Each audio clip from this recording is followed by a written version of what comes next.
Detective Recapped here. Today, I'm going to explain a drama thriller film called 10 by 10.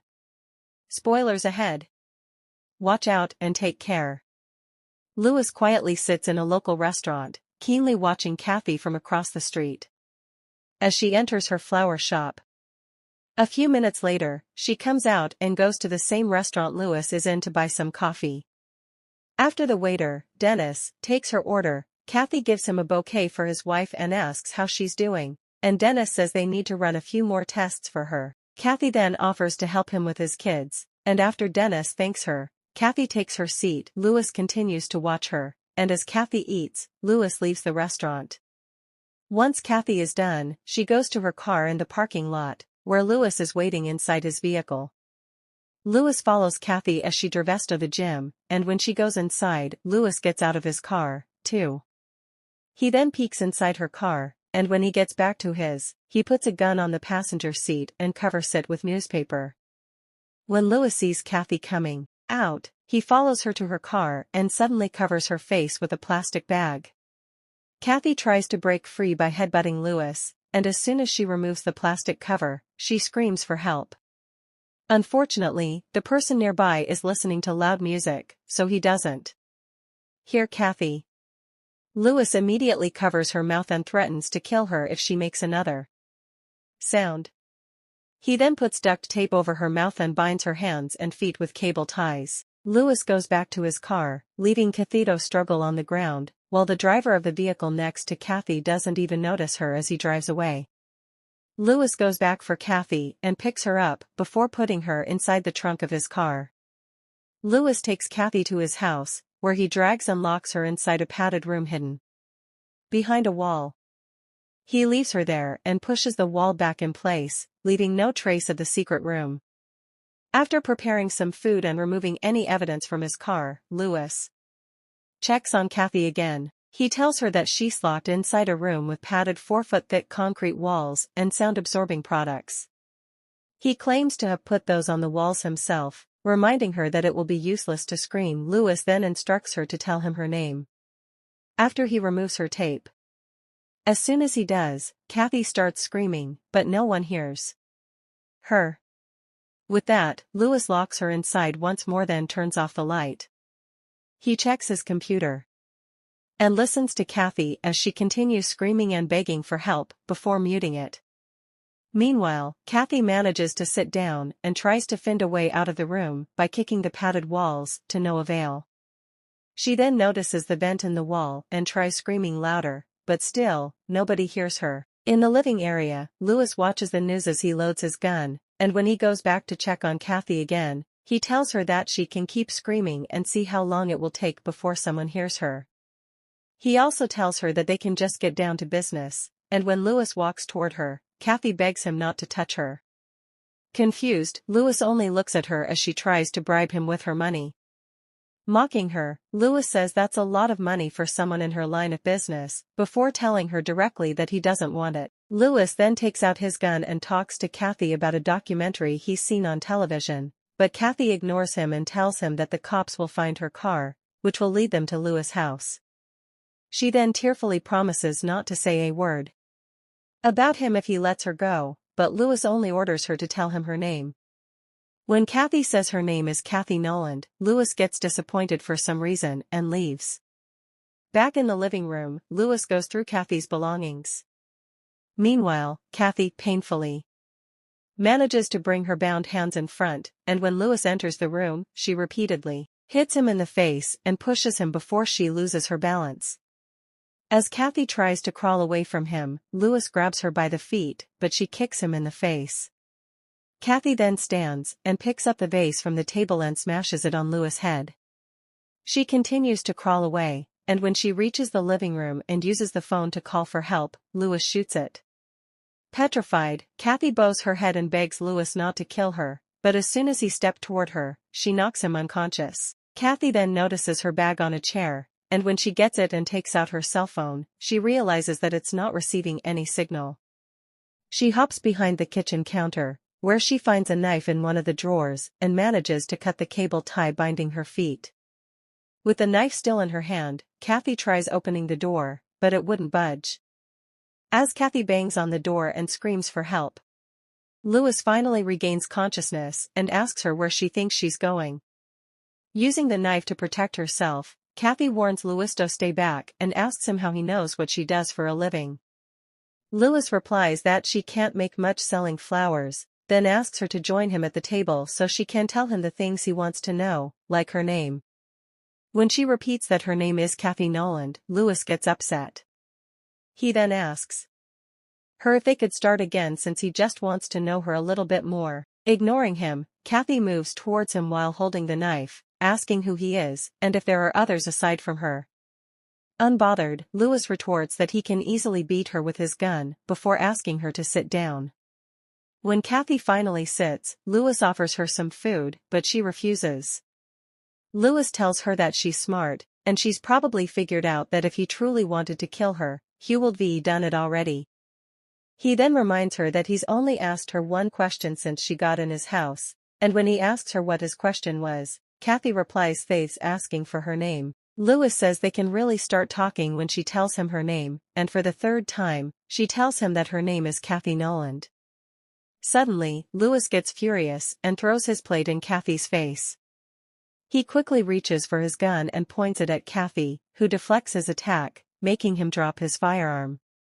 She then tries attacking him with a knife, but Lewis manages to fend her off before kicking the gun away and tackling her. As they struggle, Cathy drops the knife, but bravely bites Lewis' shoulder before putting him in a chokehold. Once Lewis stops moving, Cathy shoves him aside and crawls away, but Lewis once again grabs her by the feet and finally subdues her by slapping her hard. As Lewis catches his breath, he picks up his gun and drags Cathy back inside the padded room. Meanwhile, Lewis' helper, Alondra, arrives and gets confused upon seeing the mess in the house. Lewis then informs her that he doesn't need her for the day, and when Alondra notices that he's bleeding, Lewis assures her that he's okay and that she should just leave. Dropping the subject, Alondra says she'll come back the following day with his daughter, Summer, and he agrees. Afterwards, he visits Cathy and offers to fix her up. Once he's done, Lewis takes a shower and tends to his wound, while Cathy takes out her phone, which she secretly hid in her pocket, and checks if it's getting any signal. Unfortunately, her cell phone remains useless, so she just returns it in her pocket. As Lewis eats and watches about the retrial of the Charleston 3, Cathy notices a crack on the tile floor and tries to remove it. With a gun this time, Lewis goes back to the padded room and interrogates Cathy. He asks for her name, birthday, place of birth, school, course, and what she did after graduating. Lewis also asks if she was raised in a church, if she has any siblings, and what her parents' professions were. Cathy answers all of his questions, including the one about her parents, saying her mother was a retired nurse while her father was an organizer for the Detroit Lions. Certain that Cathy is lying, Lewis confesses that he's been watching her for months and that he knows she's just lied about everything she just told him. He then asks her again where she's born, and when she says California, he asks her again. This time, Cathy replies she's born in Orange County, California, which frustrates Lewis even more. He wants her to answer his question again, and when Cathy shouts California, Lewis fires his gun, hitting the wall behind her. He warns her that the next bullet will go in her head, so when he asks her for the last time where she was born, Cathy says in Green Bay, Wisconsin. Lowering his gun, Lewis continues interrogating her, asking her the same questions he's asked before, only this time, he gets different answers. With Cathy finally being honest, Lewis tells her that he knows it broke her heart when her father left home. He also honest, Lewis tells her that he knows it broke her heart when her father left home. He also knows that her mother was a nurse, while her father was a team doctor, who left her mother for a cheerleader, which put Cathy's twin sister at the end of a rope. Cathy only remains silent, and when Lewis says she went back to school and made something of herself, Cathy asks him what exactly he's doing. Lewis ignores her and tells her he knows she's lied about her former job and course, so when he asked her again what particular course she took, she replies it's nursing. Now that he's getting what he wants, Lewis demands that she tell him what her name is, and when she says it's Cathy, Lewis says Cathy was the name of her dead sister. With the truth now out in the open, Cathy admits that her name is Natalie Ann Stevens. After Natalie's confession, Lewis muses that she must be wondering why she's there, but he adds that he thinks she already knows before finally leaving. With Natalie now alone in the room, she lets out her frustration and distress and starts screaming, but Lewis pays her no mind. Natalie then tries removing the broken shard on the floor while outside. Lewis watches a video of him with his baby. Natalie's efforts are futile, so she tries using her phone again and raises it high near the vent to get a bar. Finally, she manages to contact the police, while on the other hand, Lewis realizes that Natalie's phone is missing.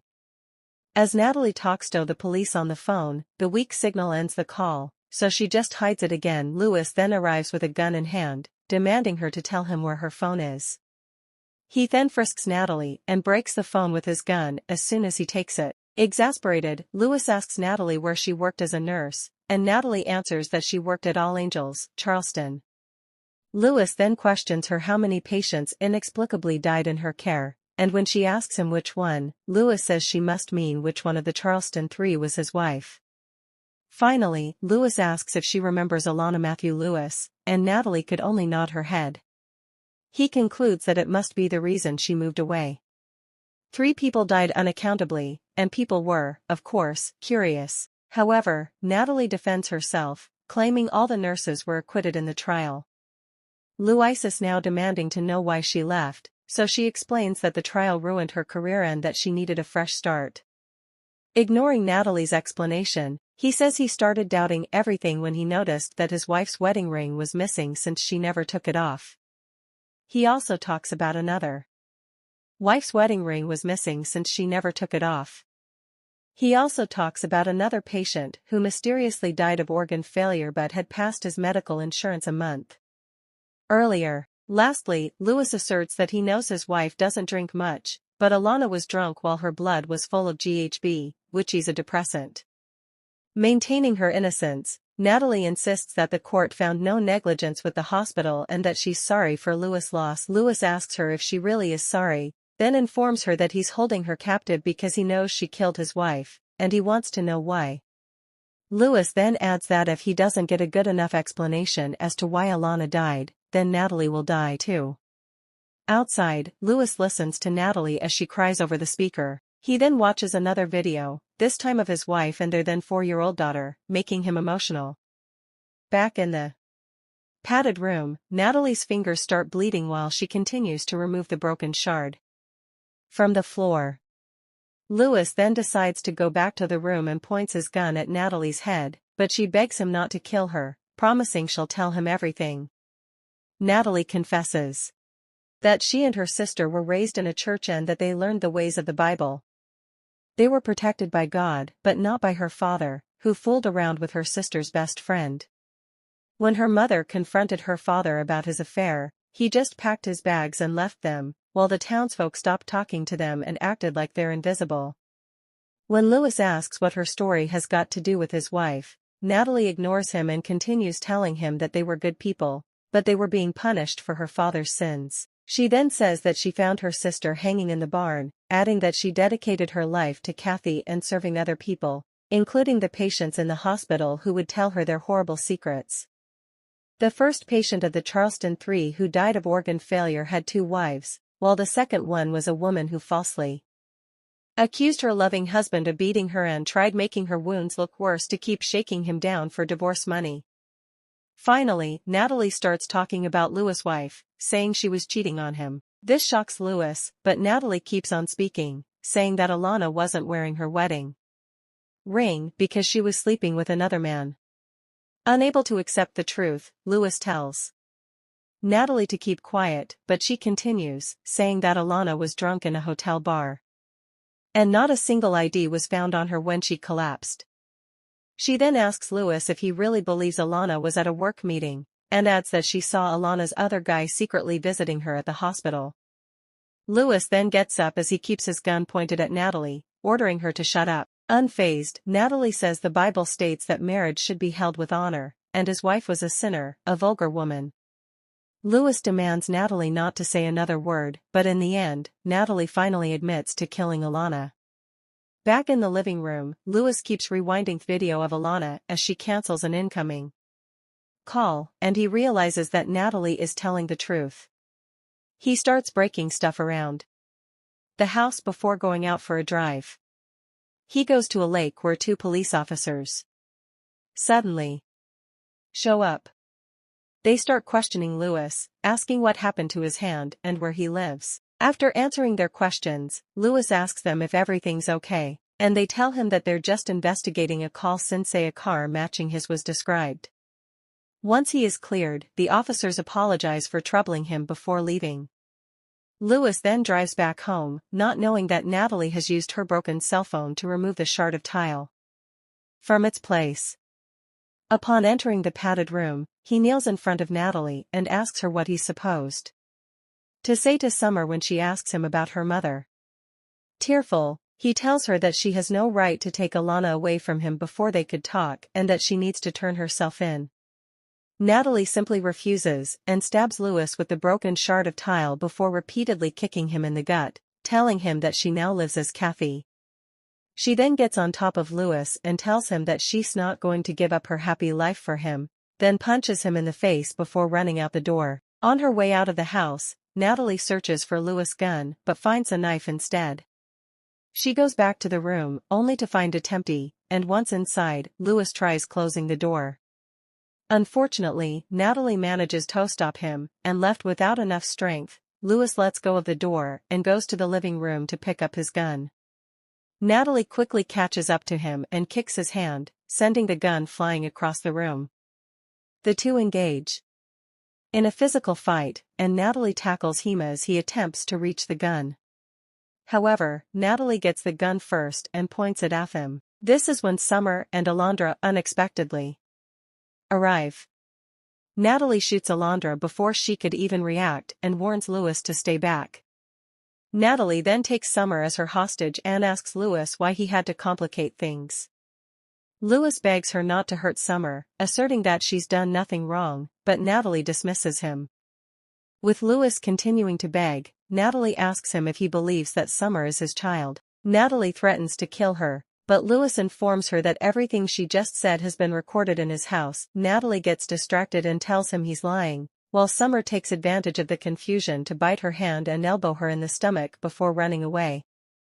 Louis then jumps Natalie, and as they struggle on the floor, Louis chokes her until she passes out. When Louis is about to leave, Natalie immediately regains consciousness, so when she gets up, Louis shoots her. Louis then looks for Summer and finds her in the padded room, crying. Before leaving the house, Louis takes the recording of Natalie's confession, but Summer realizes that Natalie is gone. He then takes Takashi's daughter to his car in the garage, where Natalie is waiting for them with the gun. Luckily, the weapon is out of bullets, and the two engage in a fight once more. Louis throws her over the car's hood, and as he is about to hit her again, Natalie stabs his thigh while Summer runs out of the car. The stomach before running away. Louis then jumps Natalie, and as they struggle on the floor, Louis chokes her until she passes out.